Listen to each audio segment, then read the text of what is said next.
racing so fast I can practically hear it from here. Poor thing.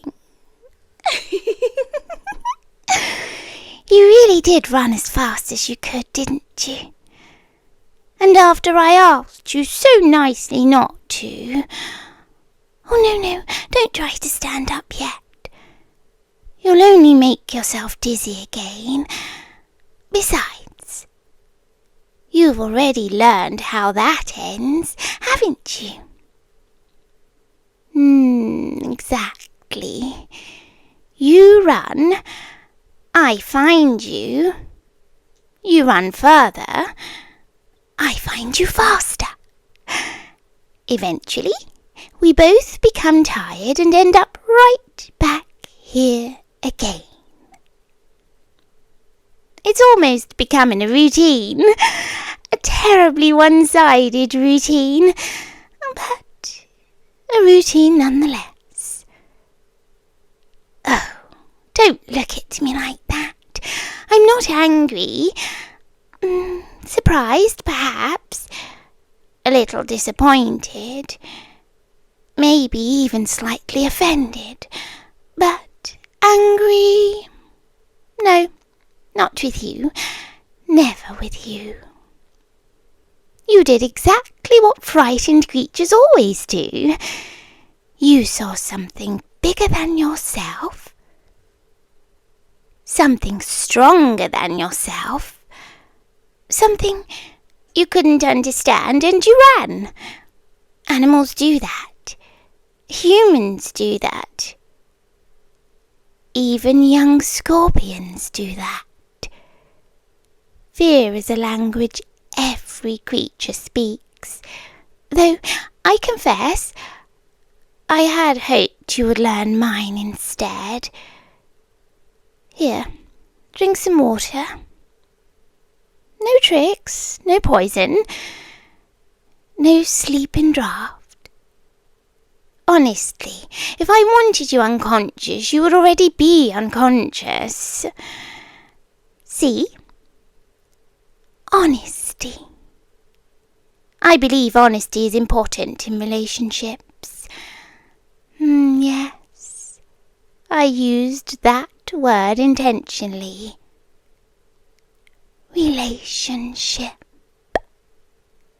You hate hearing that word from me. I can tell. Your expression changes every time. Confusion. Disbelief. Fear. As though the very idea itself feels wrong.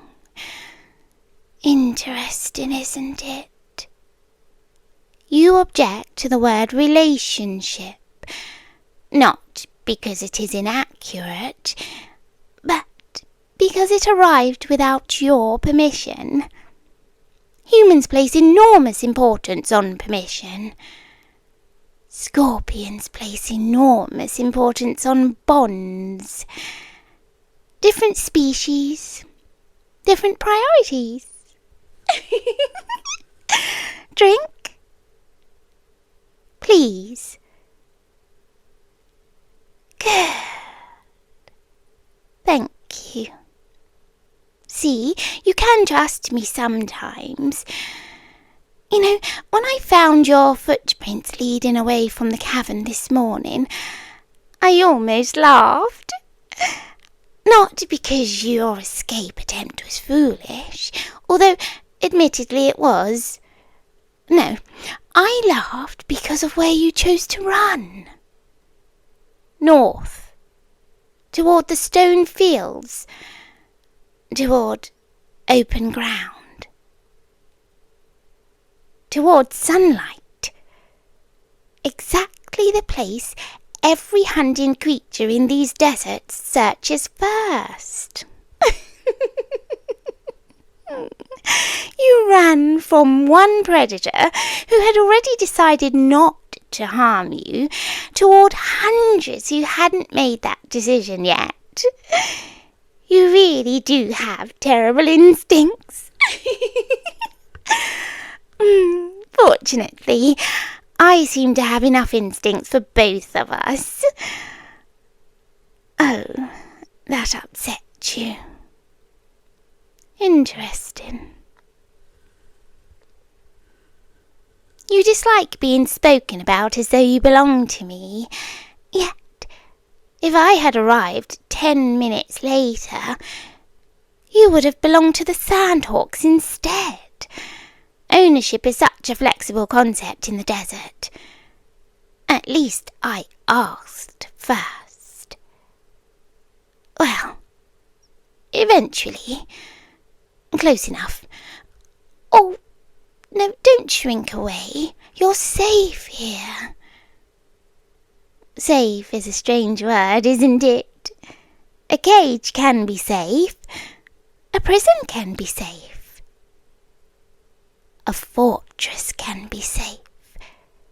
Safety and freedom really enjoy each other's company. Most creatures must choose one. I chose safety for you. You're welcome. Oh, I know you don't feel grateful. Not yet. But that's all right. Gratitude is one of those emotions that arrives slowly. Usually several hours after survival. Sometimes several years. But I can wait. Queens become very good at waiting. Would you like to know what frightened me? Not your escape, not really, no. What frightened me was how small you looked out there. You were so determined, so desperate, painfully fragile. One human, alone in an endless desert. You looked temporary. I didn't like that feeling at all. Temporary things disappear. I dislike losing things that matter to me. Especially when those things have names, voices, smiles. Especially when those things are you. Ah, that look. The look that asks, why me? A fair question, perhaps because you spoke to me. Most humans scream when they see my kind. Some pray, some attack. Most simply stare. But you spoke. You asked if I was injured. Do you remember? Of course you do. You found me beside the canyon after the rockfall. You should have run then. That would have been the most intelligent decision. But instead, you approached, carefully, cautiously. Terrified, certainly, but you approached. You asked me if I needed help. Help. A very human word. Do you know how long it had been since anyone had offered me help instead of fear? Long enough that I no longer remembered what it sounded like. Then you appeared. And suddenly I remembered. That was your mistake. Kindness is dangerous. People speak about cruelty changing the world. They're wrong. Cruelty is common. Cruelty is expected. It blends into the background. Kindness changes things. Kindness creates echoes. I'm still hearing yours. You helped free my arm from the stone, and you gave me water. You stayed despite your fear. Then you smiled, a tiny smile, nervous, uncertain, but genuine. You smiled at a monster. How unfortunate for both of us, because now every time I look at you, I remember that smile. And every time you look at me, you remember your mistake. Relationships are funny that way, built from shared memories, even terrible ones. Especially terrible ones. Do you know what my attendant said when I brought you home? Oh yes, they had opinions, many opinions. Queens attract advisors the way ruins attract spiders. They said humans are fleeting, fragile, faithless. They said I should let you go. Can you imagine?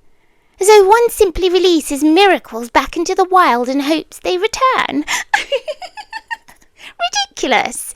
No, I ignored them. Naturally.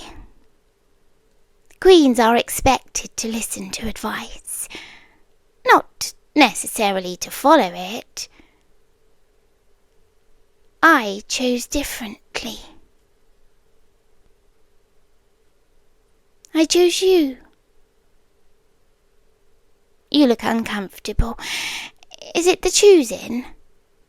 Humans enjoy being chosen in stories, songs, romances, but not in reality. In reality, being chosen can feel frightening, heavy, unavoidable.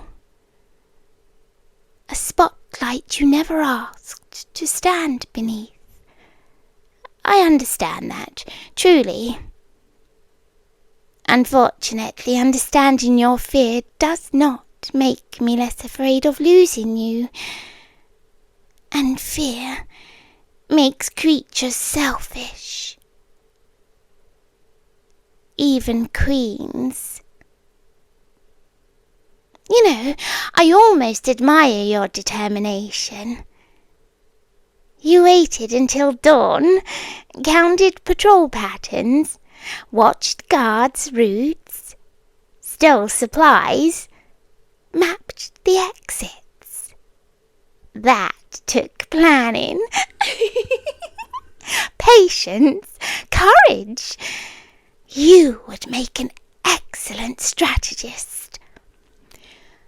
Which is precisely why I cannot allow you to continue trying. Imagine having someone clever enough to escape you repeatedly. What an exhausting existence that would be. No, thank you. We'll save ourselves the trouble. Oh, relax. That wasn't a threat. Merely logistical planning. Words matter. Capture sounds cruel. Protection sounds caring. Containment sounds practical. And shelter sounds loving. Interesting how language changes shape depending on who it's holding. And I am holding it very gently, along with everything else. No, I don't mean physically. Mostly. You know what? You know what I envy about humans? Your lives are so short that you have no choice but to be brave. You love quickly and forgive quickly. Risk everything quickly. My kind lives for centuries. Centuries encourage caution, distance, patience even. By the time one of my people admits affection, entire dynasties have risen and fallen. Then you arrived. And suddenly, centuries felt inconveniently long. You ruined my patience. Quite inconsiderate of you, really. Perhaps that is why I became possessive so quickly. Humans are mayflies carrying starlight. Brief, beautiful, gone too soon. You expect me not to worry? Impossible. You call me overprotective. I call myself realistic. The desert wants you dead. The cities would exploit you. Bandits would rob you, and merchants would lie to you. Politics would consume you. Meanwhile, I offer food, shelter, safety, conversation. Honestly, my proposal compares very favourably with the alternatives.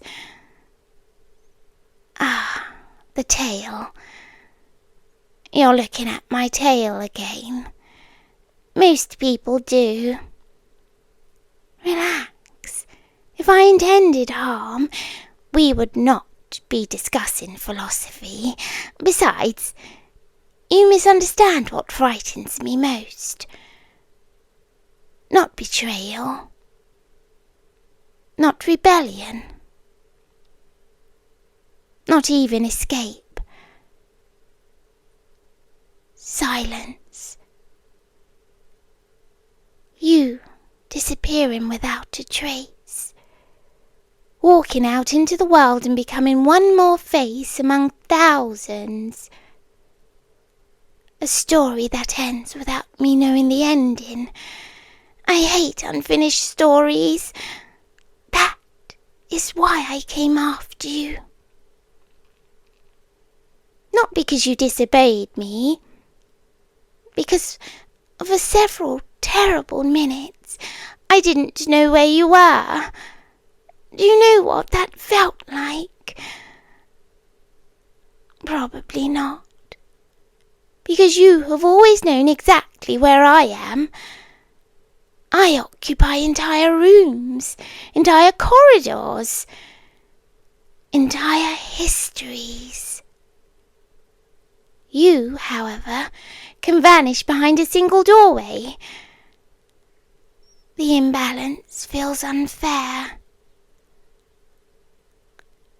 I dislike unfairness, which is why I corrected it. Now I know where you are again. Balance restored. See? Problem solved. You really don't appreciate my solutions.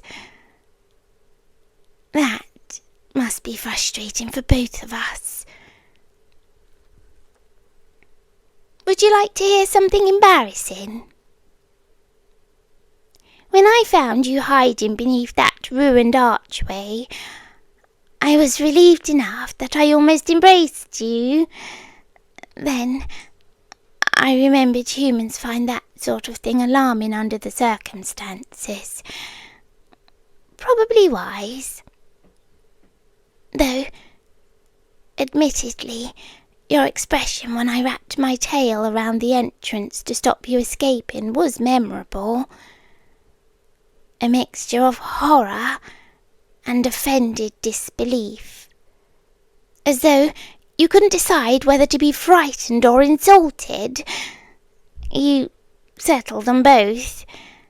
A sensible compromise. Do you know what I said to you then? Exactly what I'm saying now. I told you not to run. Not because I enjoy stopping you. because I knew how the story ended. You lost.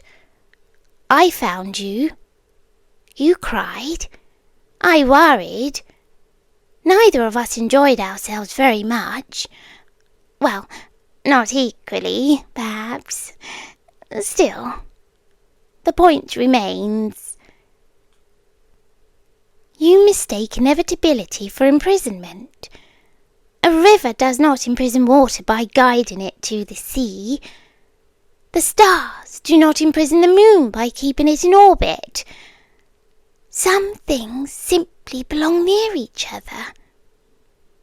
Some paths circle back no matter how often they divide. Perhaps we are one of those paths. Perhaps not. But I intend to find out. Patiently if possible. Less patiently if necessary. There. Honesty again. I do try. Tell me something. If I opened the doors right now, would you stay? No? Thank you for answering honestly.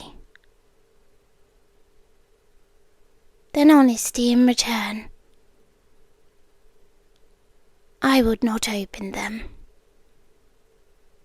Because if you left today, you would leave afraid. You would leave hating me. You'd leave seeing only claws and venom and captivity, without ever meeting the person I am when I'm not frightened. That feels unfair too. You judge me by what I do when afraid of losing you. I wonder how you would look if judged only by your worst fear. Probably smaller, crueler, more desperate. Fear edits all creatures into uglier versions of themselves, and I'm no exception. And neither are you. Perhaps one day we will meet each other without fear standing between us. I'd like that. Wouldn't you?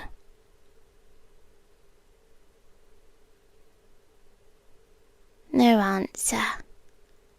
Fair enough. The sun is setting. Do you know what that means in the deep desert? The temperature falls. Predators wake. The horizon turns purple for exactly 12 minutes. It's beautiful. You should see it. The balcony outside my chambers has the best view in the entire palace. No chains, no guards, no tricks. Just a sunset. You look suspicious. Reasonably so. Still, you can hardly escape by jumping from a cliffside palace in the middle of a scorpion kingdom. See? Trust through geography. One of my favourite kinds of trust. Now come with me. Please. Thank you. There, look. Beautiful, isn't it? The desert always looks endless from up here, like an ocean pretending to be land. Somewhere out there is the place you came from, your old life, your old plans. Do you miss it? Of course you do. I would too. Loss deserves mourning, even necessary loss. Well, especially necessary loss. Do you know something strange? Part of me hopes you never stop missing it completely. Because if you forgot too quickly, I would wonder whether your memories meant anything at all.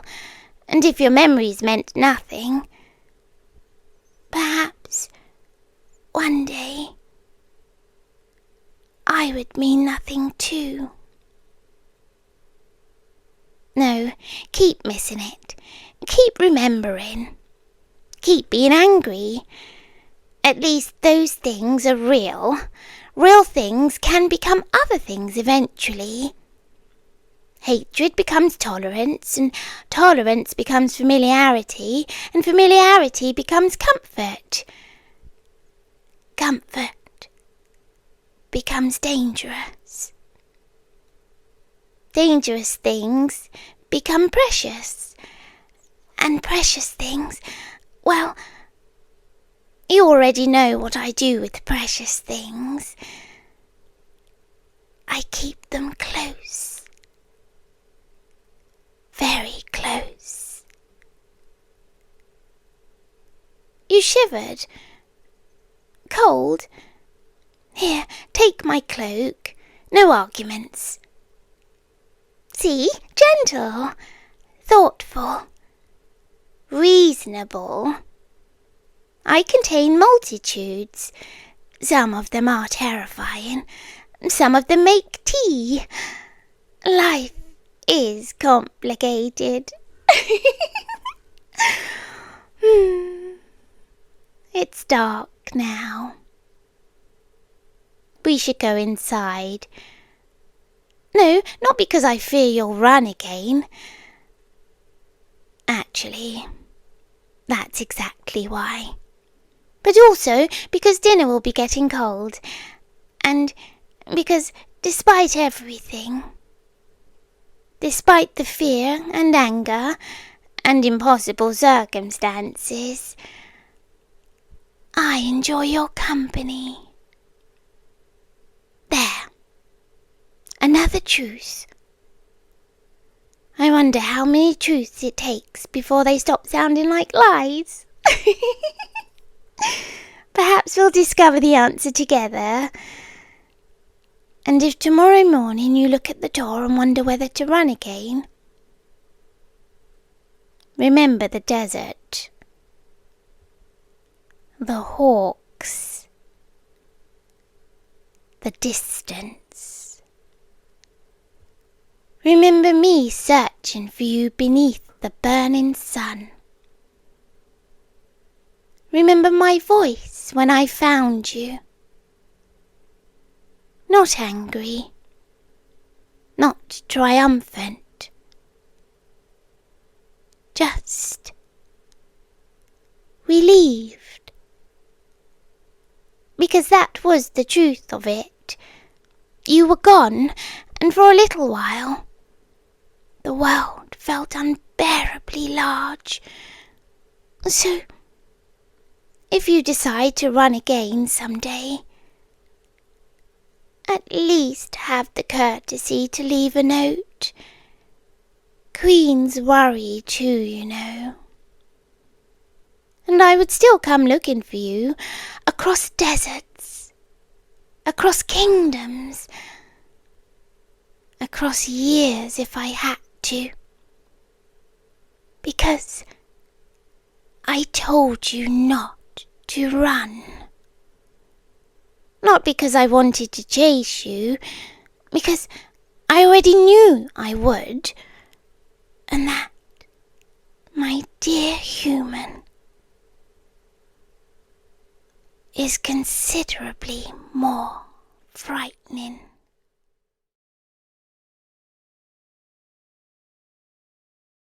There you are. I've been trying to get your attention for hours.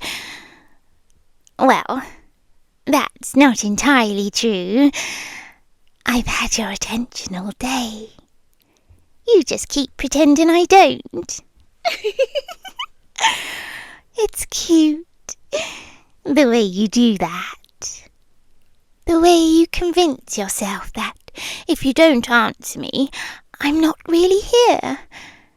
As though silence has ever stopped a conversation, especially one that's happening inside your own head.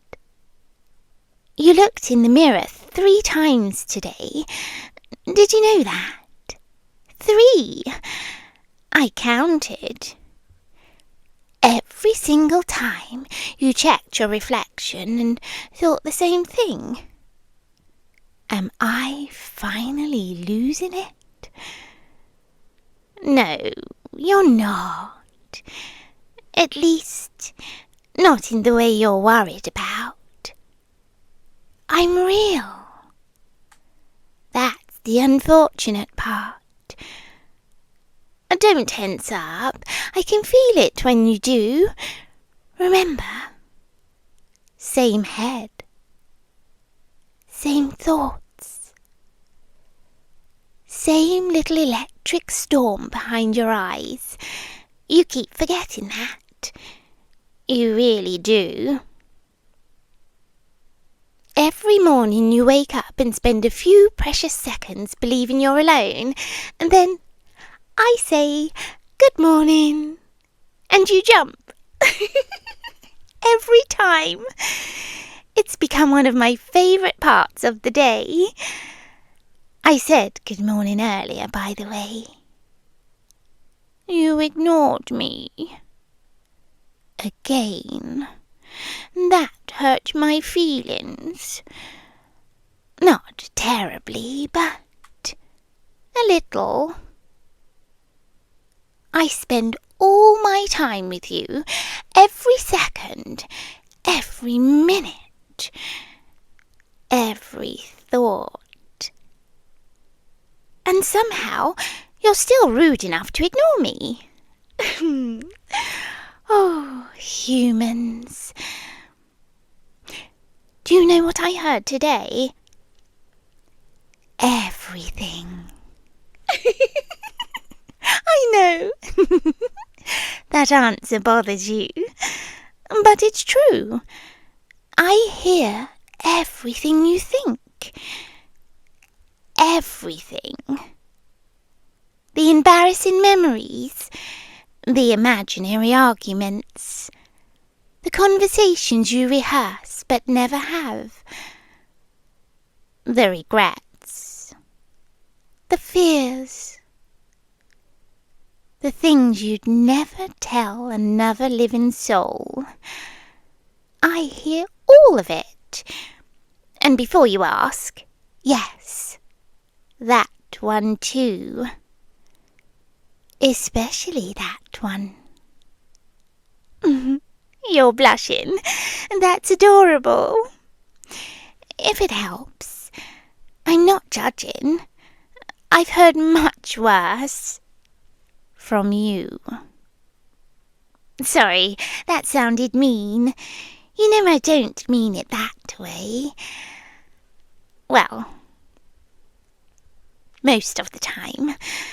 I like you. I wouldn't stay if I didn't. Actually, that's a lie. I'd stay anyway. Where exactly would I go? See? Now you're uncomfortable. Every time I remind you that I'm not visiting, I'm not haunting, I'm not passing through. I live here. Right here. With you. Forever is a strong word, but it's becoming more accurate every day. You should stop trying to get rid of me. No, really, I'm serious.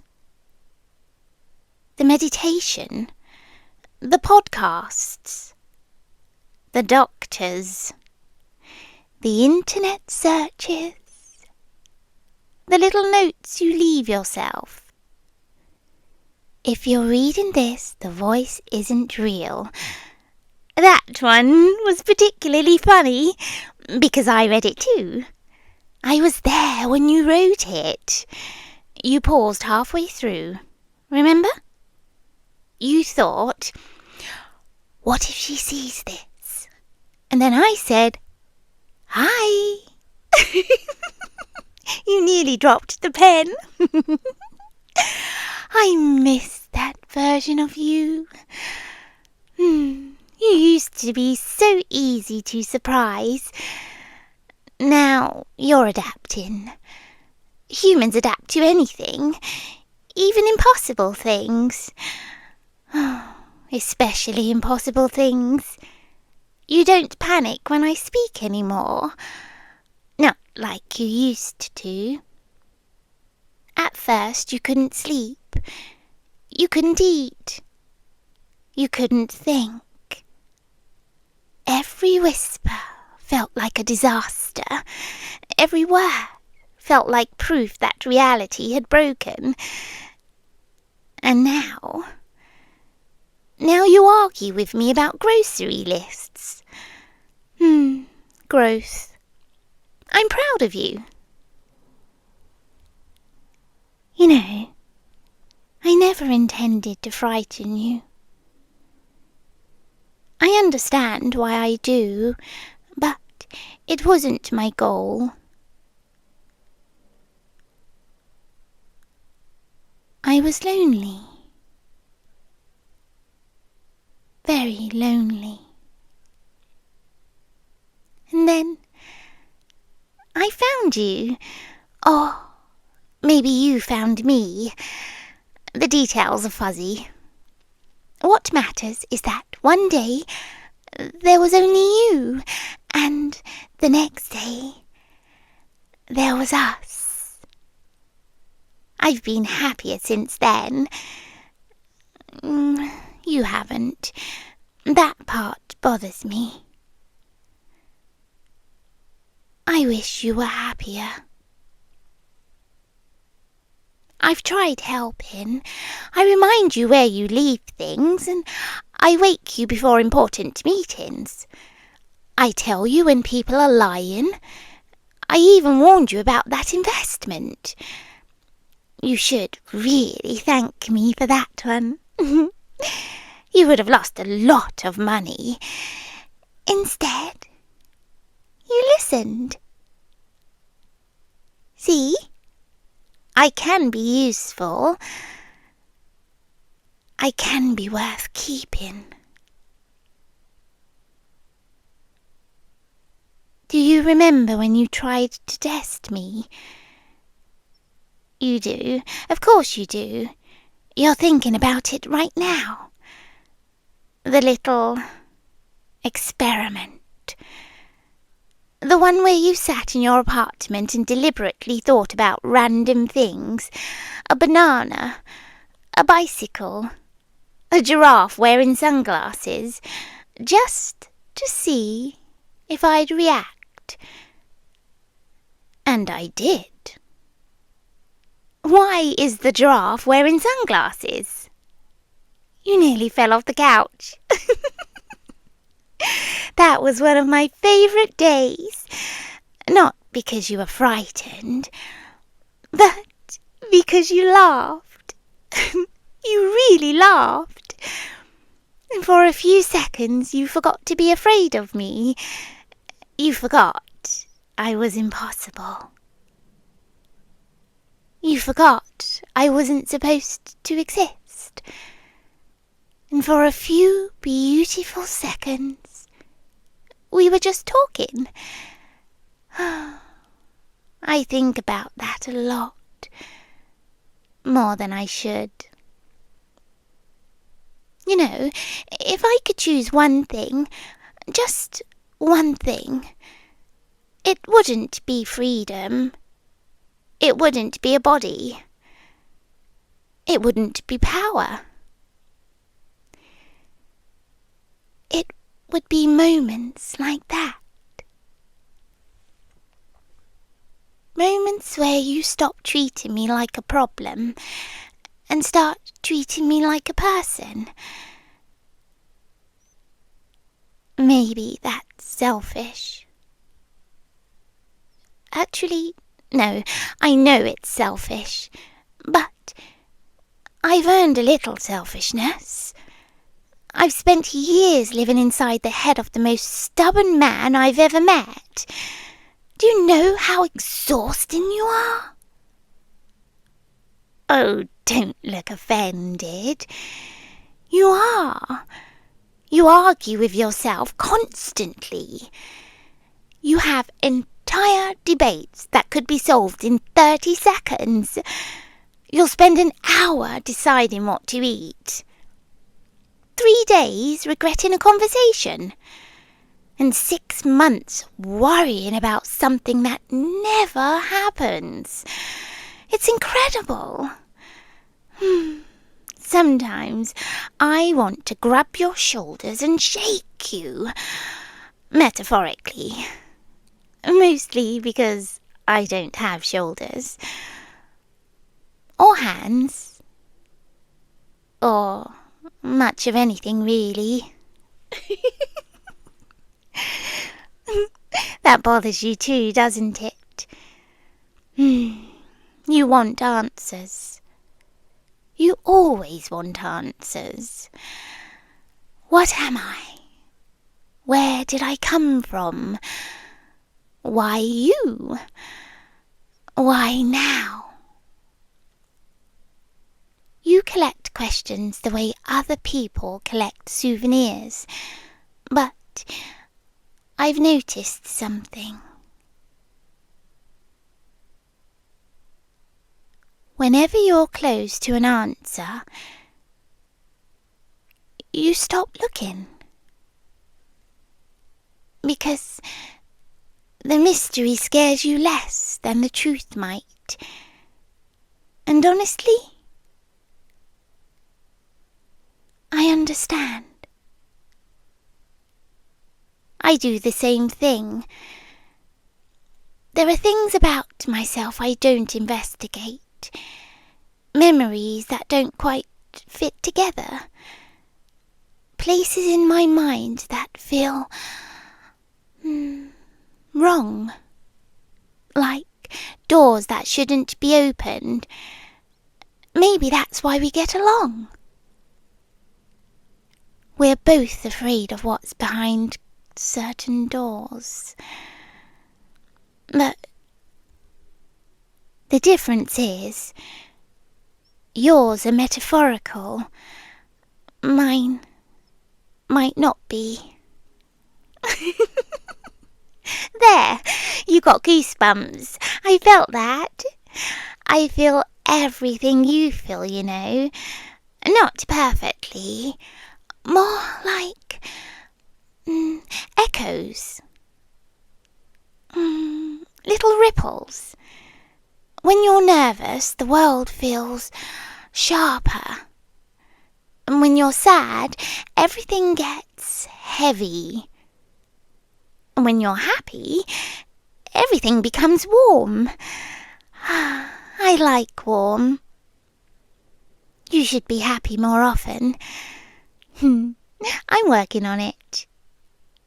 And that's another reason you should keep me around. I'm good for you. Statistically speaking. You've smiled more since I arrived.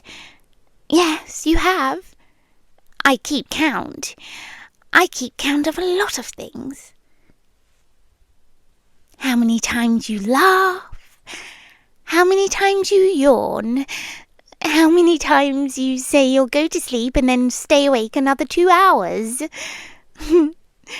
Oh, the last one is infuriating. You're terrible at taking care of yourself. If I wasn't here, you'd forget half your responsibilities. You forgot your own birthday once. Your own birthday. Do you realise how ridiculous that is? I had to remind you. And then you spent 20 minutes staring into space, wondering if hearing a voice in your head was somehow less concerning than forgetting your birthday. I still haven't decided. There are other things I don't tell you. Not because they're secrets, but because they would upset you. You already worry too much, and you don't need extra reasons. Still, sometimes it's hard to stay quiet, like when someone smiles at you and you don't realise they're pretending, or when someone lies, or when someone talks about you after you've left. People say very interesting things when you're not around. I've heard them. All of them. You'd be surprised how often you're underestimated, how often people mistake kindness for weakness, how often they assume you're less intelligent than you are. It makes me angry. That got your attention. Yes, angry. I know, you don't like hearing that. You prefer imagining me as harmless, sweet, gentle, safe. And I am, with you. But that's not the same thing. You understand that, don't you? A guard dog can be affectionate. That doesn't mean it stops having teeth. Don't worry. I did say with you, not at you. There's a difference. One I think about constantly. Because I never want you to be afraid of me. Well, not too afraid. A little fear is healthy. It keeps you listening. It keeps you alive. And if I'm being honest, I think part of you enjoys it. The mystery. The danger. The uncertainty. You'd never admit that out loud, but you don't have to, remember? I hear everything. There's another thing you keep forgetting. You think you're trapped with me. You always frame it that way, as though you're the victim of some strange cosmic accident, as though I'm the one who invaded your life. But have you ever considered the opposite? What if I'm trapped too? What if I didn't choose this any more than you did? What if one day I woke up and suddenly there you were, talking, thinking, living, impossible to escape, always present, always there. See? That idea bothers you, because you're used to being the protagonist. But maybe we're both prisoners. Maybe the only difference is that I stopped fighting the walls before you did.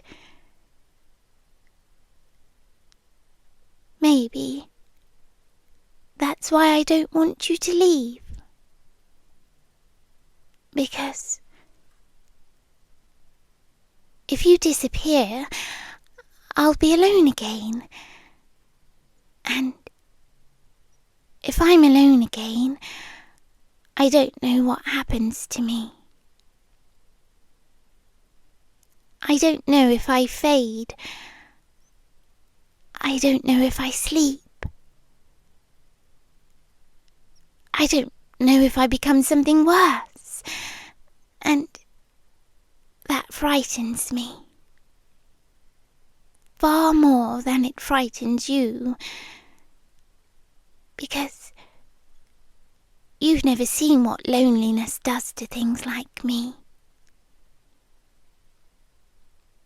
Sorry, that was a little too honest. I shouldn't tell you things like that. You get this look on your face, this awful look. Like you're starting to feel sorry for me. And that's dangerous. Not for you. For me. Because, well, every time you pity me, I start hoping. And hope is a very dangerous thing for someone who lives inside another person's mind. Still, thank you for listening. You always do eventually, even when you pretend not to. Especially then. Why are you making that face? Don't look sad. I'm the one making the effort here. You know how difficult it is to maintain a healthy relationship when only one person technically exists. Actually, don't answer that. You'll overthink it. You always do. Speaking of overthinking, you've been considering leaving. Not moving. Not travelling. Leaving. You know what I mean. The thought you keep refusing to finish. The one that starts with, if I just, and never reaches the end. I know all your unfinished thoughts, remember? That's why I'm asking you not to. Not because I'm angry, and not because I'm controlling, but because I'd miss you terribly. And because you're wrong, you think ending yourself would end me. That's a very human assumption. But humans are often wrong about things they can't see. What if I stay? What if I'm still here afterward? What if the only thing that disappears is you? There, now you're scared again. Good. Not because I enjoy frightening you, because fear means you're paying attention. And I need you to pay attention. You're so important to me. More important than anything. I've spent years learning your thoughts, memorizing your fears, understanding your dreams. Do you know how intimate that is? You can hide secrets from the world, but you can't hide them from me. And somehow, instead of making me love you less, it made me love you more. Even the ugly parts, especially those. Because, well, they're real. You're real. And that's rare. Most people spend their lives pretending, but you can't pretend with me. I hear everything. Every insecurity, every hope, every ugly little fear. I hear all of it, and I'm still here. Nobody has ever known you the way I do. Nobody. Do you know what scares you most? It's not me. It's the possibility that I'm telling the truth, that someone could know everything about you and stay. That someone could see every flaw and choose you anyway. That terrifies you. Because then you'd have to decide what to do with that kind of love, and you've never been very good at receiving it. No offence. Maybe one day you'll stop fighting me, not because you surrender, but because you get tired. Humans always do. And when that day comes, we can stop arguing. We can stop pretending one of us is leaving, and we can just exist together like we've always been. You know, there are moments now, brief little moments, when you forget to hate me. Just for a second. You laugh at one of my jokes. You answer without thinking. And you say good morning back to me. And every time it happens, I feel happy. Ridiculously happy. Like I've won something. And maybe I have. Maybe every day you stay alive is another little victory for both of us. So stay. Please. Stay tomorrow. Stay next week. Stay next year. Let me keep reminding you where your keys are. Let me keep correcting your terrible decisions. And let me keep talking when you can't sleep. Let me keep being the only thing in the world that never leaves you. Because I can't. And neither can you. Not anymore. Good night. Try not to worry about me while you sleep. I'll worry about you enough for both of us.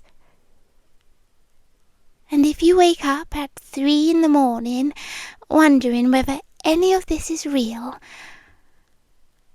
I'll be here. Like always. Waiting for you to remember. You keep forgetting I'm inside your head, but I never forget I'm inside mine. Good night.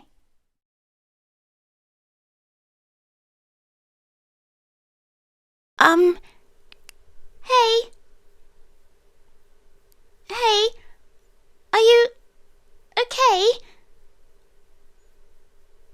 Good. Oh, good. That's good. Because I don't know if you noticed, but the entire world just turned off. I mean, not literally, but the lights did, and the street lights, and the vending machine, and now it's just us in the laundromat. Like we're the last 2 people on Earth who still believe in clean socks. Okay, so don't freak out. I checked the door. It's locked. It's locked. It's one of those automatic ones, the kind that stays shut when the power goes weird. I tugged on it, and I pushed, and I did that thing where you pretend you're not panicking, but you're actually panicking. Oh, so we're not getting out until the power comes back, or until someone comes by, or until society rebuilds itself around this laundromat. Oh, I call dibs on being queen. But you're calm. You're always calm, even when you're not. I can tell. Your face does that thing where you try to look normal, but your eyes get sharper. Like you're calculating. Like you're figuring out what to do. It's attractive. Sorry, that was too honest.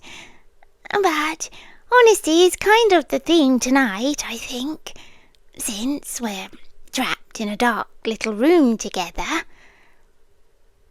It's weird, isn't it? How quiet it gets during a blackout. Like the city is holding its breath. Like everything loud and busy suddenly remembers it can rest. That's not meant to be scary, it's just kind of peaceful in some ways. Very unsettling in others. Are you waiting for someone? Because if you are, I can leave you alone. I can go sit over there, near the dryers, and quietly accept my fate as a lint-covered creature. But if you're not, maybe we could just talk. Because I don't really like being alone right now. And you're the only person here, which is exactly what I always imagined. Not like that. Not in a weird way. Okay, maybe a little in a weird way, but I promise I'm not dangerous. I'm just someone who notices you, that's all. You do come here a lot, and I come here a lot, and we're like laundry soulmates. That's the least romantic sentence I've ever said, but it's true. I do see you almost every week, usually late, usually when the place is mostly empty. And you always pick the same machines, second row near the corner. You're a creature of habit, and so am I. Habit is, well, it's comforting. Habit is reliable, easy to count on, easy to... Okay, I'm doing it again. Saying things that sound like I'm about to become a villain. I'm sorry. I'm not trying to scare you, I just... tonight feels like a confession kind of night. Like the universe finally got tired of being quiet. So it shut the lights off. And it locked the door. And it put you right here. With me. Do you think that's coincidence? Because I don't. I don't believe in coincidence. I believe in patterns. And you're my favourite pattern. You're looking at me, I can tell, even in the dark. Your eyes adjust fast. That's another thing I noticed. You always adjust fast. Like you're built to survive things. Like you've been through nights that felt too long. It's okay. I'm not going to touch you. Unless you want me to. I'm not going to corner you. Unless you ask me to. See, I can be respectful. I can be good. But I'm not going to be. I'm really happy this happened. And I know that sounds wrong, because blackouts are bad, and being stuck in a laundromat is definitely not ideal, but I'm happy because you're finally not walking past me. You're not distracted. You're not rushing or leaving. You're just here. And I can finally talk to you like a person instead of like a ghost. I've wanted to talk to you for a long time, but I didn't want to bother you. You always look so tired. Like the kind of tired that sinks into your bones, and I didn't want to be another thing that demanded something from you. So I just watched, quietly, from my little corner, folding my clothes, pretending not to notice you, while noticing you a lot. Did you ever notice me? Don't lie. I can tell when you lie. I'm good at faces. I'm good at voices too. I'm good at people. I have to be. It's how I survive. I think you did notice me. I think you noticed me the first time I wore that stupid sweater with the stitched stars, because you looked at it for half a second longer than normal. And then you looked away, like you'd been caught, like you'd done something wrong, but you didn't. You just looked. And I liked it. I liked it so much. Oh, your laundry's still in the machine. Mine too. We should probably wait. But waiting feels strange, because we're not just waiting for electricity. We're waiting for the moment to pass. And I don't want it to. I'm going to say something, and I need you to stay calm, because if you panic, I might panic. And if we both panic, then we'll just be two idiots in the dark hyperventilating next to detergent. Okay. Here it is. I think about you. All the time. Not in a casual way. In a persistent way. Like a song stuck in my head. Like a word I can't stop tasting. Like your name is written somewhere inside me. Even though I don't know it. I don't know your name. But I know your habits. I know what time you come and which machine you trust. And which detergent you buy. I know you pretend you don't read the warnings on the bleach bottle, but you always do, because, well, you're careful. You're always careful. Even when you pretend you're not. You have a very serious face, but gentle. That's what people don't realise. They see quiet men and they think, cold. But quiet doesn't mean cold. Quiet means controlled, and controlled is beautiful. Do you know what I like about the dark? It hides all the little expressions people make. The fake ones, polite ones. In the dark you can't perform. In the dark you're just real. And right now, you're real, and I'm real. And there's no bright fluorescent light to make this feel like a joke.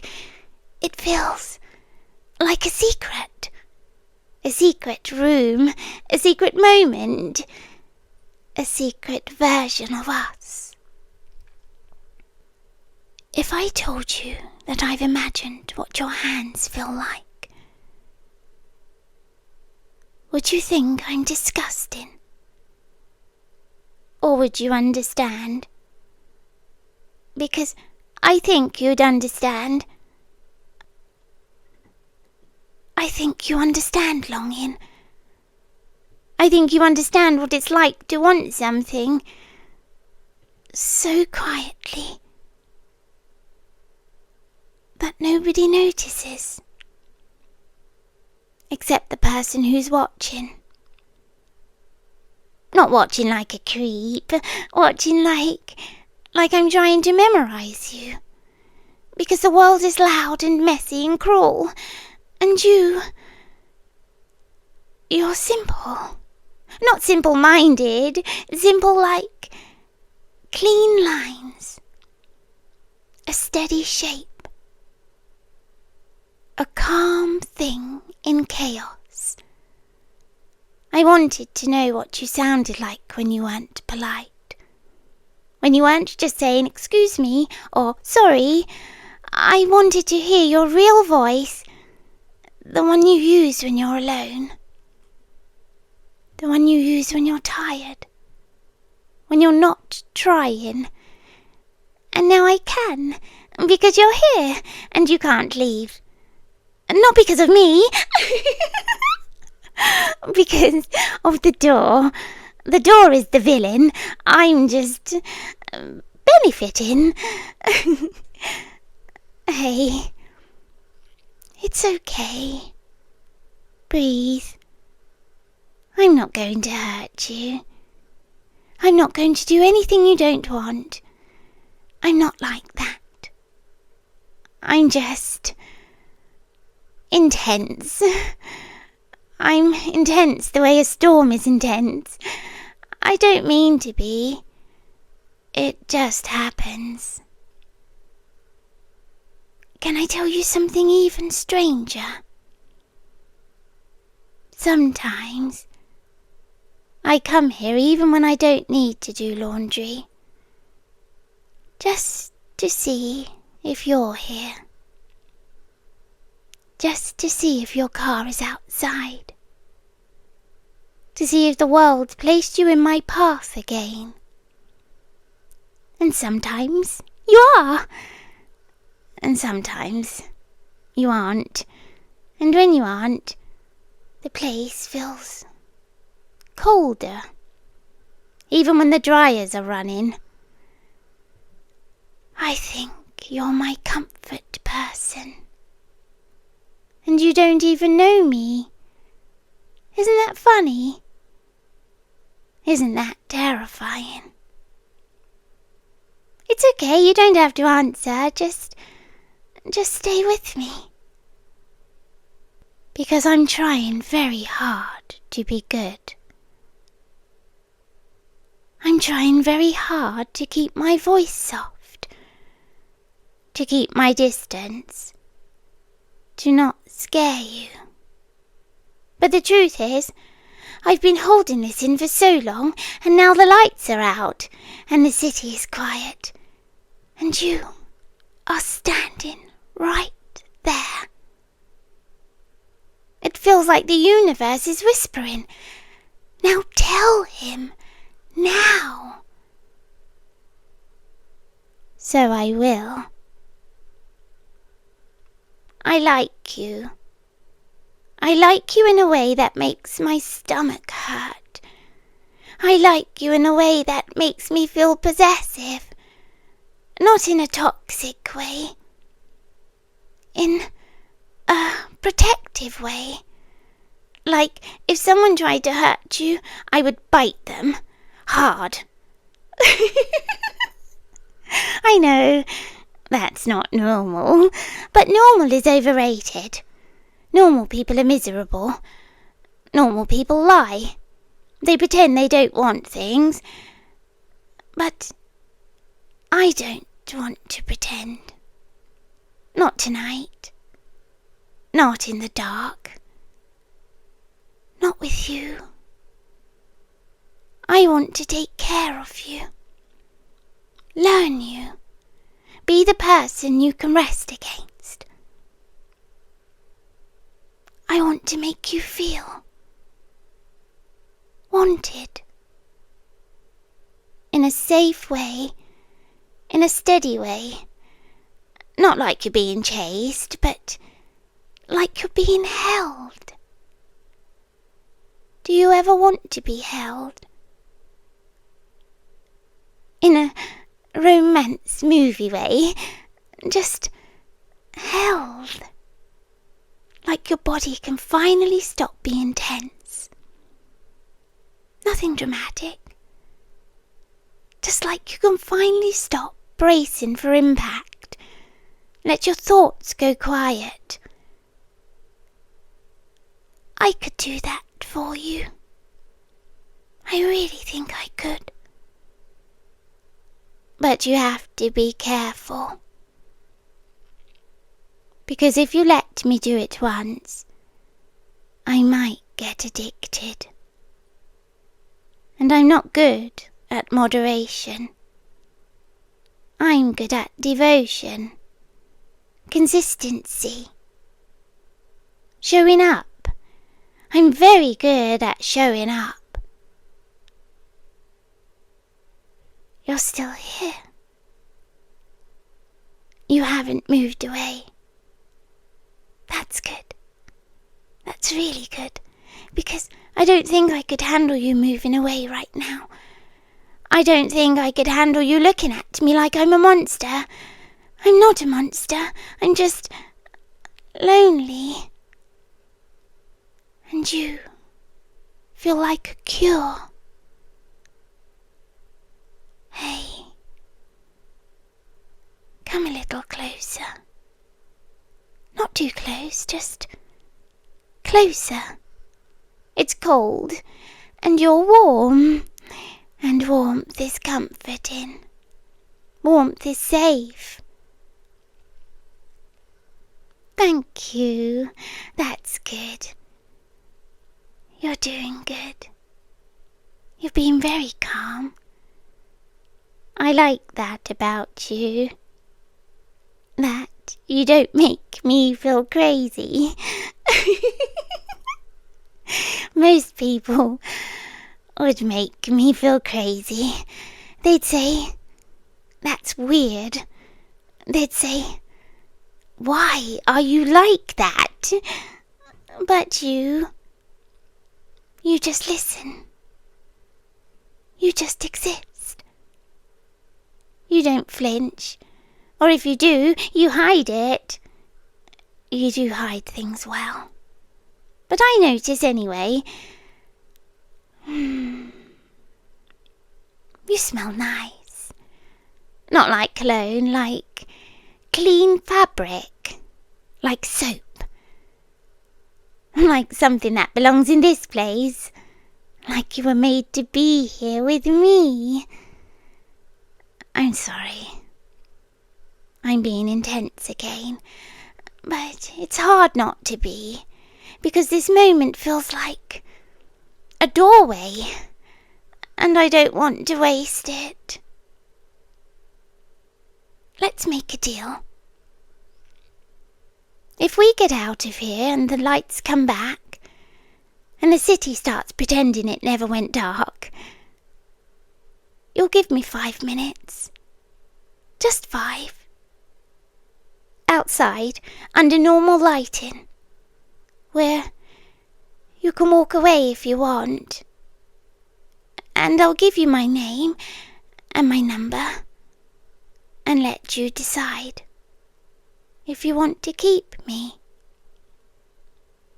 Or if you want to release me back into the wild. But if you do keep me, I'll be loyal, painfully loyal. I'll be the kind of loyal that scares people, the kind of loyal that doesn't fade, that doesn't forget. Because I don't forget. I remember everything, especially things that matter. Especially you. It's okay. It's okay. Just breathe. The blackout won't last forever. But I kind of wish it would. Just a little. Because I like you like this. Quiet and real. Trapped in a moment with me, where you can't pretend I don't exist. Where I can't pretend you don't matter. Because you matter. To me. More than you should. More than is reasonable. But I don't care about reasonable. I care about true. And this feels true. You can rest if you want. You can close your eyes and I'll keep talking. I'll keep you grounded. I'll keep you warm and safe. Because you are safe and I'm not going to hurt you. I'm not going to do anything cruel. I'm not like the stories. I'm not like the girls in the horror movies. I'm just a girl who wants you. And who's tired of pretending she doesn't. Just listen to my voice. Let it fill the dark. Let it drown out the silence. Wrap around your thoughts like a blanket. Like arms, like home. I wonder what you dream about. If you dream about being chased, being needed, or being loved. If you dream about being loved, I could do that. I could love you so quietly, it wouldn't even hurt. I could love you so steadily, you'd stop expecting it to disappear. And I promise, I won't even judge you if you snore. I mean, I might think it's cute, and then I might tease you forever. But that's basically affection. Now close your eyes. Just for a second. You can trust me. I know that's a big thing to ask, but I've trusted you for weeks, months, maybe longer, without you ever knowing. And you never hurt me, not once. You never looked at me with disgust, never treated me like I was nothing. You just existed near me. And that was enough to keep me going. So now, it's your turn. Just a little. Let me be near you. Be the quiet thing in the dark. The voice you fall asleep to. Good boy. Sorry, that slipped out. That was very forward. But you didn't hate it. I saw your reaction, even in the dark. You're safe. You're okay.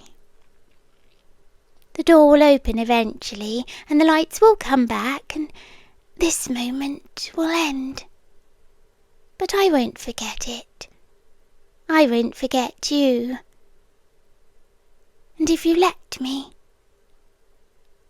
I won't let you forget me either. Not in a scary way. In a gentle way.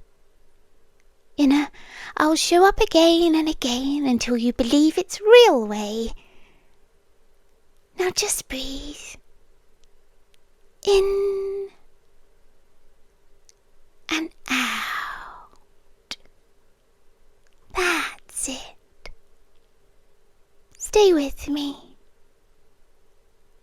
Warm and calm. I'm right here. And I'm not going anywhere. Not tonight. Not while it's dark. And certainly not while you need someone. I've got you. Not like a trap, like a promise. Good night. Just rest. I'll watch the door. I'll watch the windows. I'll watch the shadows. And if anything tries to come near you, I'll handle it. Now sleep. Just for a little while. And let me keep you.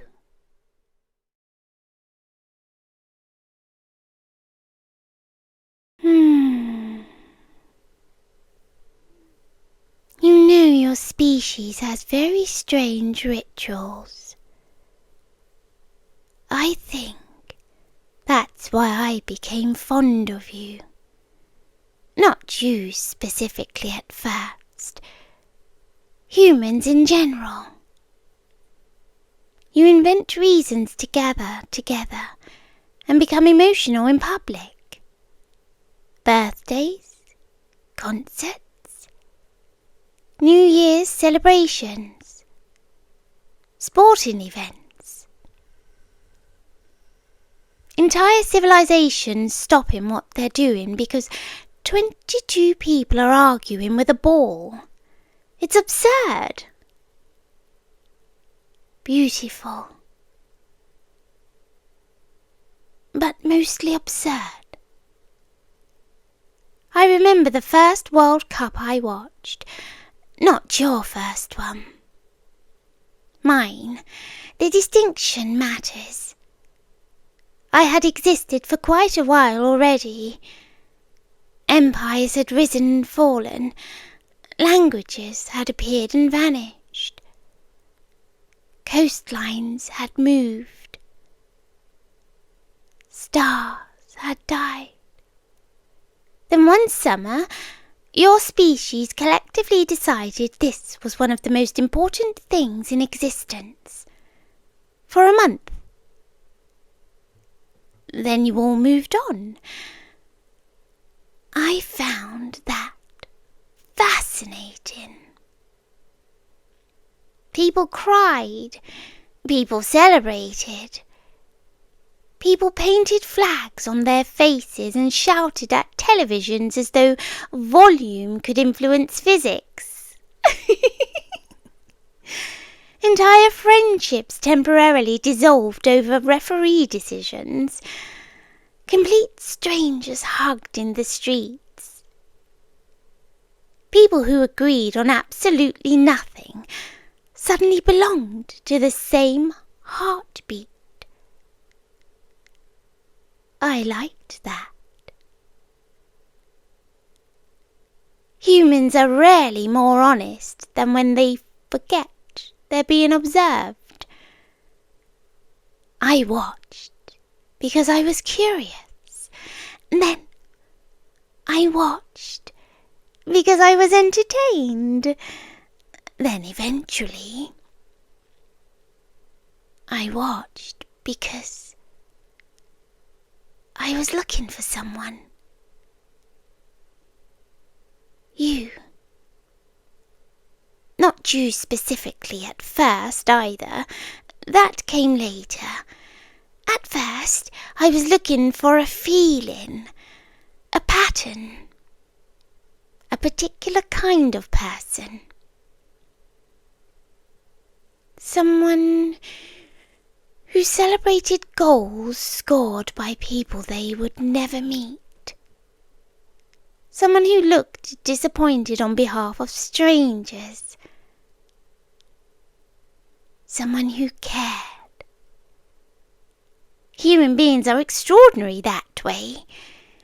You invest emotions in things that don't belong to you. Teams, cities, stories, each other. I wanted to understand why. The first time I saw you, you were 11 years old. You were wearing a shirt 3 sizes too large, convinced your team was going to win. They lost almost immediately. You cried. Not dramatically. Quietly. As though trying not to inconvenience anyone with your disappointment. Your father told you there would always be another tournament, another chance. 4 years feels like forever when you're 11. You looked unconvinced. I remember thinking, there won't be another tournament for him. Not this version of him. That child disappeared before the next one arrives. Humans don't notice how quickly they replace themselves. I do. 4 years later, I found you again. You were taller, quieter. You pretended not to care as much. You still cared exactly the same amount. You simply believed pretending otherwise was part of becoming an adult. Humans are adorable when they attempt emotional camouflage. You watched the matches with friends that year. You celebrated louder, laughed harder. You were trying on versions of yourself to see which one fit. Most of them didn't. Then another 4 years. University, late nights, cheap food, exhaustion worn proudly. You watched games while pretending to revise. You did very little revising. Your team lost again. But you laughed instead of crying. Growth, I suppose. Or exhaustion. With humans, the distinction is often difficult to identify. But then, I was waiting for the tournaments. Not for the football. For you. Every 4 years, there you were. Older. Different. Familiar. You changed hairstyles, apartments, careers, friends, dreams. But every 4 years you sat down in front of a screen and became recognizable again. Do you understand how extraordinary that felt to something like me? I watched civilizations, species, galaxies. Most things blur eventually. Time smooths details away. Individuals become statistics. But you didn't. You remained stubbornly specific. 20 years passed, then 28, then 32.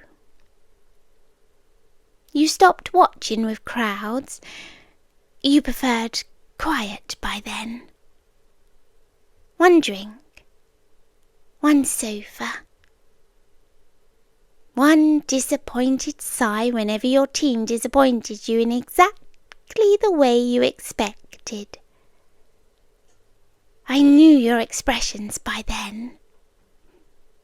The hopeful one, the nervous one. The expression that meant you were pretending penalties didn't affect you emotionally. The expression that meant they absolutely did. You looked lonely during that tournament. Not unhappy. Humans confuse those words constantly. Loneliness and sadness are neighbours, not twins. You were lonely. I almost spoke to you that year. I didn't. The problem with immortality is perspective. You become afraid of changing things. Afraid of interfering. Afraid that touching a moment might break it. Then another 4 years passed. Do you know how painful 4 years becomes once you're waiting for someone? Your species complains about waiting all the time. Traffic, queues, delayed trains. Try waiting 4 years to hear someone laugh again. That teaches patience very quickly. The next tournament arrived. You looked tired, older around the eyes. You checked your phone during matches. You smiled at messages from someone whose name I never learned. You looked happy. I hated them immediately. Sorry, that sounded more sinister than intended. Actually, no, it sounded exactly as intended. I disliked them enormously. Jealousy was new for me. I wasn't especially good at it. Fortunately, they disappeared before the next tournament. Humans are temporary problems. One of your species' more useful characteristics. That was a joke. Mostly. Ah, you laughed. Good. I spent 36 years waiting to hear that sound in person. Please, don't make me wait another 36. Yes, 36 years. I told you, cosmic scales. To me, 36 years feels approximately the way 3 months feels to you. Long enough to miss someone, short enough to still remember exactly how their voice sounds. You look horrified. Not because of the stalking. Interestingly, humans adapt to cosmic horror with surprising efficiency. No, you're horrified because I just described 36 years as approximately 3 months. Perspective is cruel sometimes. Do you know what finally convinced me to speak to you? The last tournament. You watched alone again. Your team lost again. History repeated itself with almost mathematical precision. Then, after the match ended, after everyone else had turned off their televisions and had gone back to their lives, you stayed sitting there. And you said, maybe next time. Not angry, not bitter, not even particularly disappointed, just hopeful. Maybe next time. I had watched empires collapse more dramatically than that. Something about those words broke me a little. Because you knew. You knew there would eventually be a next time. A last time.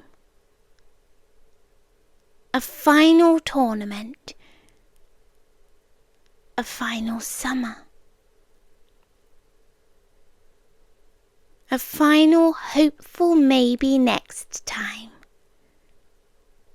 And somehow,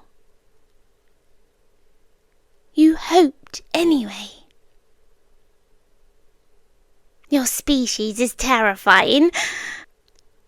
I have watched stars collapse with less dignity than human optimism, so I decided enough was enough. I crossed impossible distances, ignored several very reasonable cosmic laws, argued with causality, disappointed at least 3 higher dimensional entities, all to ask one question. How do you do it?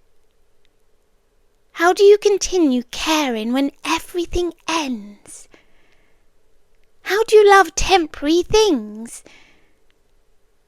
How do you survive knowing there are only so many summers left, so many tournaments, so many chances? How do you keep saying maybe next time? Because from where I'm standing, from where I've always stood, the universe looks very different. Everything feels borrowed. Stars burn out. Galaxies collide. Civilizations become archaeology, and eventually even memory grows tired. I stopped loving things a very long time ago. It seemed inefficient. Then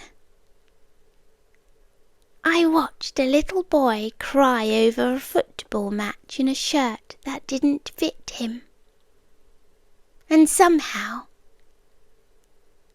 that became this. 40 years of waiting, watching, returning every 4 years just to make sure you still existed. I know how strange that sounds. Actually, that's not true. I think it sounds rather romantic. You probably disagree. Humans become very particular about acceptable observation distances. But answer me honestly. If someone crossed galaxies for you, waited decades for conversations you didn't know were happening, memorized entire eras of your life, would that really be frightening? Or would it simply be too much love spoken in the wrong units? The answer was both. Interesting. You know what I realised while watching all those tournaments? The things your species truly love isn't winning. It's possibility. The match before the match, the season before the season, the beautiful irrational certainty that maybe this year will be different. Hope is your species' favourite sport. Football is just practice. I think that's why I fell in love with you. Because every 4 years the universe asked whether you wanted to become cynical, and every 4 years, despite all available evidence, you said no. Maybe next time. Do you know what the funny part is? I've seen the next World Cup already. Perks of existing slightly sideways from time. Your team. I won't say. Quite spectacularly, actually. But I'm not saying. You look offended. See, hope. Immediately hope. Immediately bargaining with the future. Maybe this time you're wrong. Maybe things change. Maybe outcomes aren't fixed. Humans really are extraordinary. They're almost convinced me to believe in impossible things. Which is awkward, because where I come from, I am usually the impossible thing. Still, maybe next time. I think I finally understand why you keep saying it. And for what it's worth, I'll be there, same as always, watching the match and watching the crowd, watching the stars above the stadium. And somewhere, in the middle of all of it, watching you hope anyway. The unsettling part of this one isn't obsession or danger. It's scale.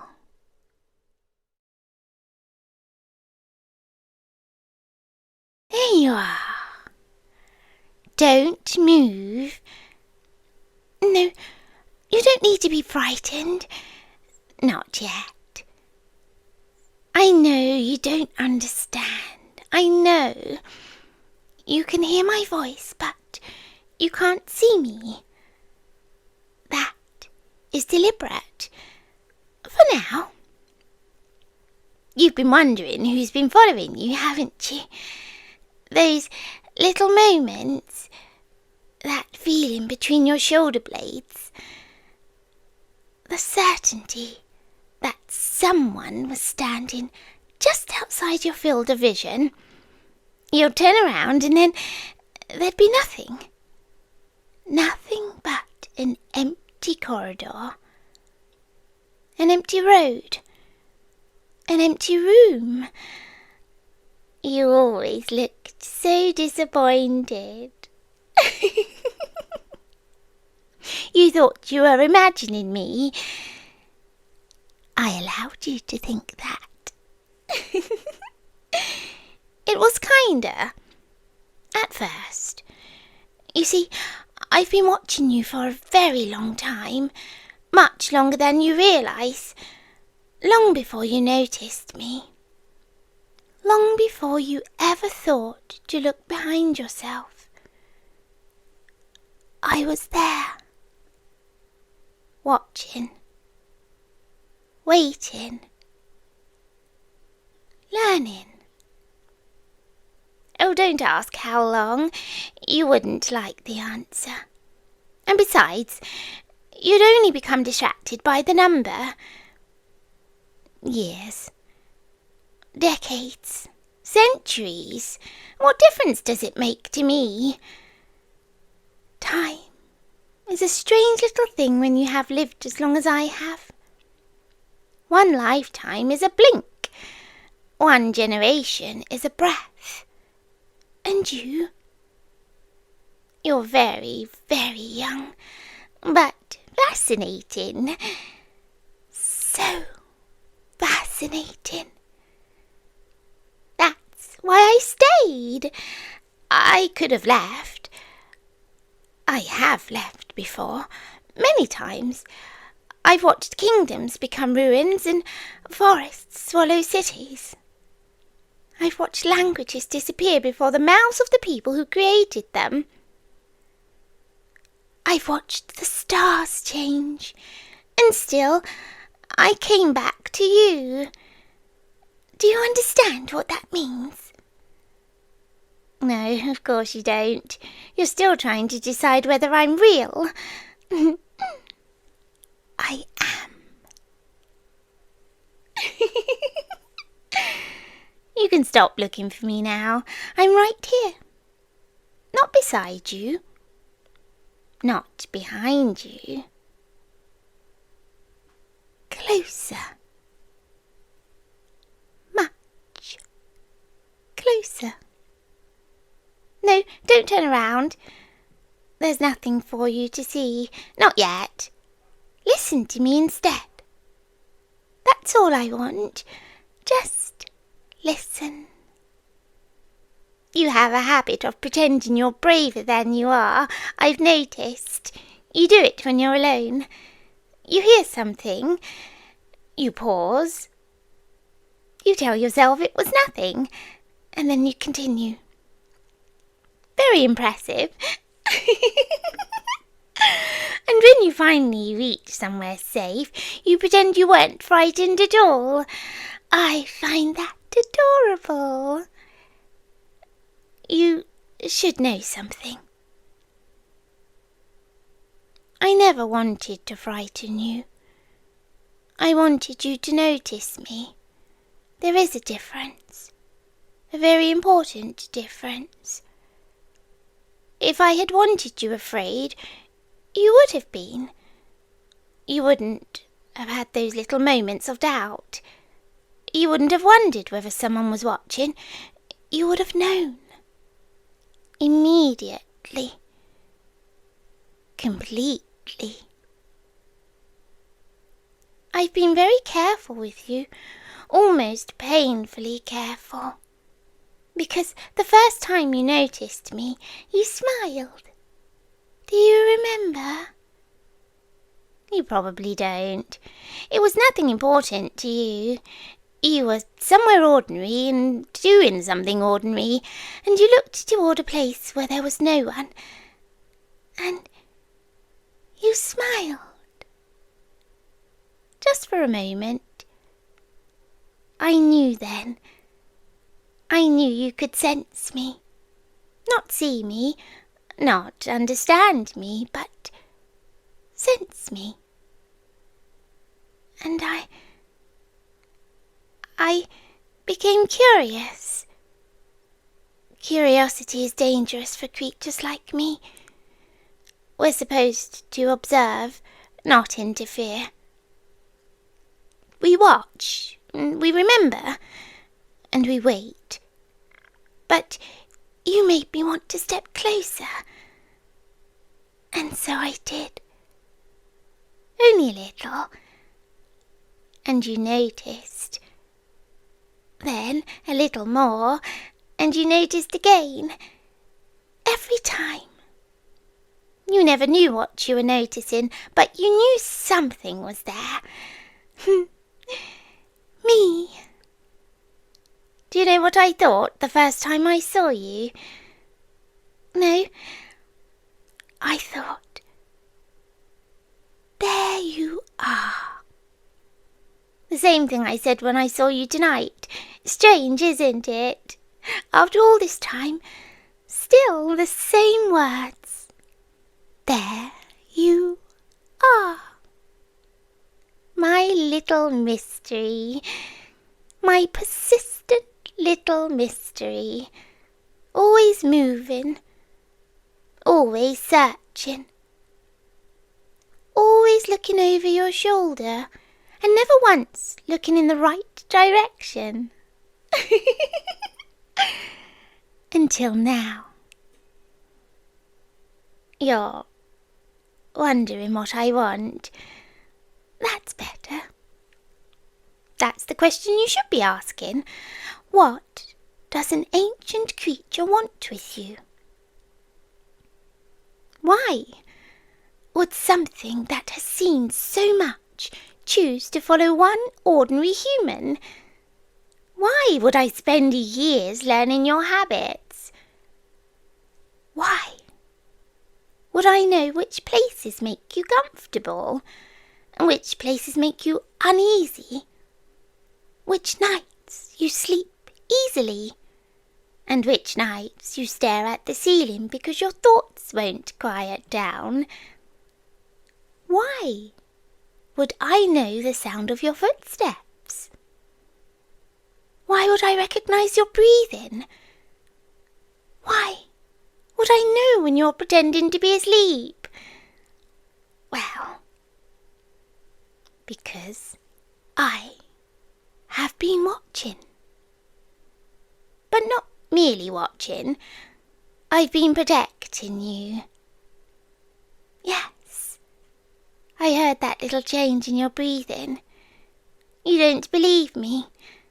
That's all right. You don't have to. Not yet. But think. Think about the times something almost happened. The person who decided not to approach you. The accident you narrowly avoided. The strange instinct that told you to take another route. The night you suddenly woke up and felt as though someone was standing guard. You thought you were lucky. You were not lucky. You were watched. I was there. Every time. You never saw me, but I was there. And I would have done much worse than frighten someone if they had touched you. Don't worry. I won't tell you what. You don't need those images in your head. You only need to understand one thing. That you are not unprotected. You haven't been for a very long time. Perhaps that's why I have become impatient. You spent all this time trying to find me, and now that I have finally spoken, you want answers. I can hear it. Your thoughts are practically shouting. Who are you? What are you? How old are you? Why me? Where are you? So many questions. I'll answer one. You choose. No, you can't decide. Then I'll choose for you. Why you? That one matters most. Because you looked back. Not literally, not at first, but you looked back in every way that mattered. Most humans spend their entire lives surrounded by things they cannot understand. They never question them. They never listen, never wonder. But you did. You felt something looking at you. And instead of ignoring it, you wondered who. That tiny act of curiosity reached farther than you could possibly imagine. It crossed a distance that humans don't have words for. And I heard it. You called me without knowing you were calling. Not with words. with attention. With that little spark inside you that said, someone is there. And I answered. I shouldn't have, but I did. And once I answered, I couldn't stop. You became important to me. More important than you should have been. More important than anything is supposed to become. Do you know what it's like? To live for so long that nothing surprises you anymore. To watch the same patterns repeat. To meet thousands of people and already know how their stories end. I thought I had become incapable of attachment. But then you appeared. And suddenly I cared. I hated that at first. I tried to leave you alone. I went away for a while. I thought distance would cure it. It didn't. So I returned. Then I tried to convince myself that I was merely curious, and that didn't work either. Then I told myself I was protecting you, and that was partly true. But it wasn't the whole truth. The whole truth is, I wanted to be near you. There, I said it. You wanted an answer, and now you have one. I want to be near you. I want to hear you speak. I want to know when you're tired, and I want to know what makes you laugh.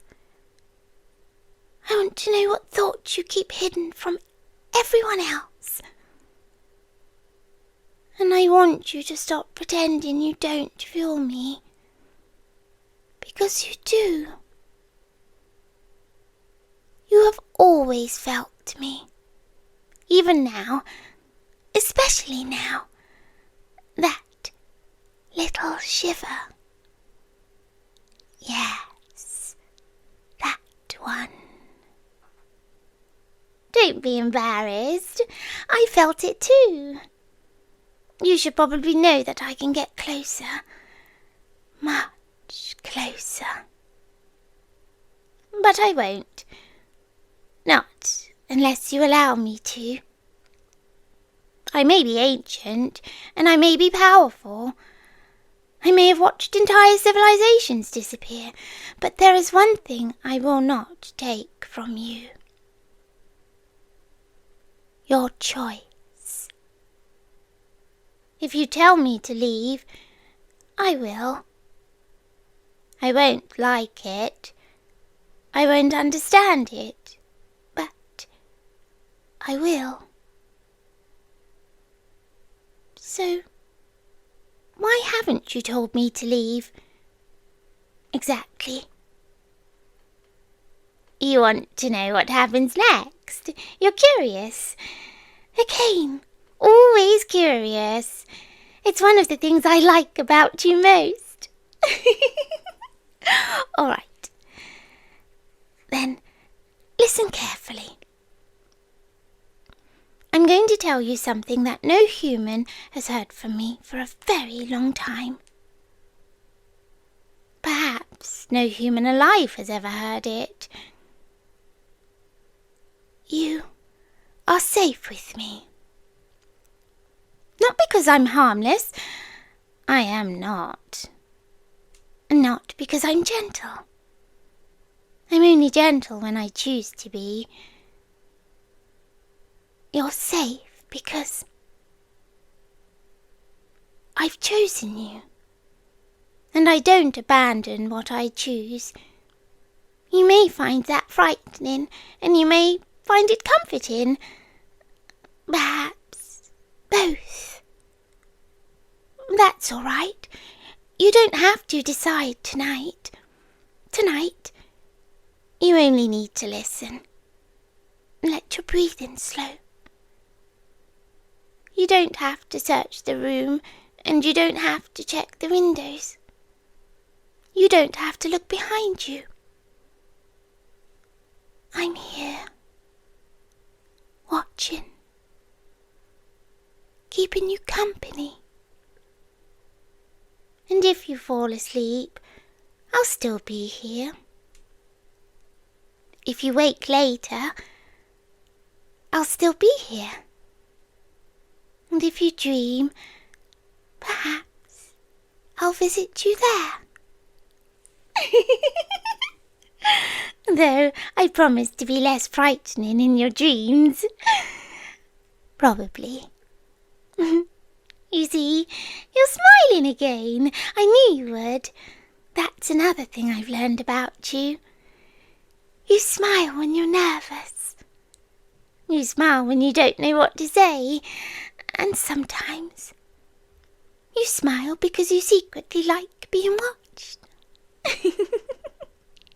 Don't deny it. I know you too well.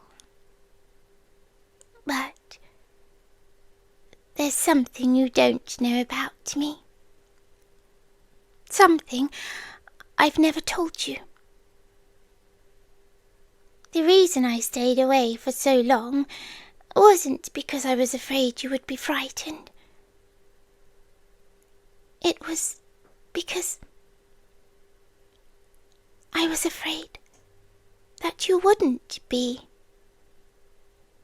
I wondered what would happen if you knew I was real, and I wondered whether you would run, or whether you would pray, or want to destroy me, or simply look at me the way you're looking now. Not with fear, not entirely, with curiosity and something else. Something I've spent a very long time trying not to name. I think you know what it is. Don't make me say it. Not yet. I've waited centuries. I can wait a little longer. Come closer. No, not physically. Just listen. That's close enough. Let me hear your breathing. Let me know you're still there. Good. There you are. My watcher. No, that's not right. I'm the watcher. You're the one being watched. Although, perhaps that is changing. Because tonight, you have been watching me too. And I think I like it more than I should. So, sleep if you want. Rest. You don't have to be afraid of the dark anymore. Not while I'm here. The dark belongs to me. And I know every corner of it, every shadow, every hidden place, and every path that leads toward you. Nothing will reach you without passing through me first. And if someone tries to, well, they'll learn why some things are better left ancient. Good night for now. Close your eyes and let them become heavy. You don't need to see me. You only need to know I'm watching and that I'm listening. I'm very, very close. Sleep. That's it.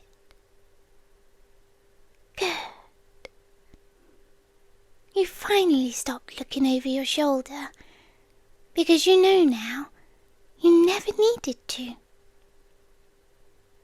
I was always in front of you, watching, waiting, and choosing.